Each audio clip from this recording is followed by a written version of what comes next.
ॐ स्वस्ति साम्राज्यं भोज्यं स्वराज्यं वैराज्यं पारमेष्ठ्यं राज्यं महाराज्यमाधिपत्यमयं समन्तपर्यायः ईशात् सार्वभौमः सर्वायुषान्तादापरार्धात्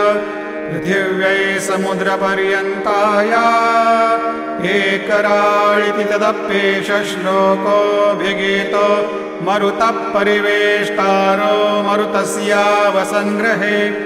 आवीक्षितस्य कामप्रेर्विश्वे देवाः सभासदैति श्रीनारायण वासुदेवाय सच्चिदानंद सद्गुरु साईनाथ महाराज की जय।